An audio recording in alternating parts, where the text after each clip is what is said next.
নিমতলার মোড়ে যতগুলো দোকান, প্রায় দোকানে প্রত্যেক দিন 10-15টা করে মুসলমান ছেলেদের বাইক এখানে দাঁড়ানো থাকে। যতজন এখানে দাঁড়িয়ে আছে কেউ রাস্তা এখানে ভালোভাবে বেরোতে পারে না। ইভেন গোটা টাউনের তাই অবস্থা, গোটা টাউনের তাই অবস্থা।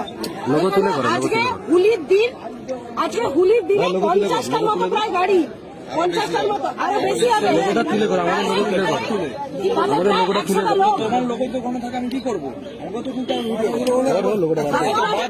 আরে দাদা ইন্টারভিউ, তারপরে 100টা প্রায় 100টার মতো লোক মাথায় টুপি পরা ওখানে এসে একটা এখানে দাঁড়িয়েছে। তার আগে তালপুকুরে মারপিট করে এসে ওখানে ছেলেটা দাঁড়িয়েছিল, ছেলেটাকে বলছে তুই কি হিন্দু বলে দেখো ওরকম মেরে তার অবস্থা খারাপ করে দিয়েছে, নার্সিং হোমে ভর্তি করে দিয়েছে।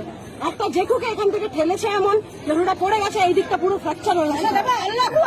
আল্লাহ না না, জয় বাংলা, এটা ইউপি নয়, বলছে এটা ইউপি নয়, বলছে এখানে আল্লাহু আকবার জয় বাংলা, মানে জয় বাংলা করে কি যাকে খুশি কেটে দেওয়া যাবে নাকি এখানে? আজকে এখানে হচ্ছে, কালকে টাউনের ভিতর হবে, পরশুদিন মানিকতলাতে যাওয়া যাবে না। আপনারা প্রশাসনের কাছে কি চাইছেন?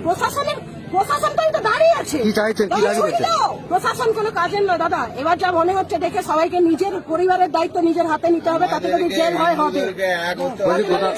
বলছি আপনারা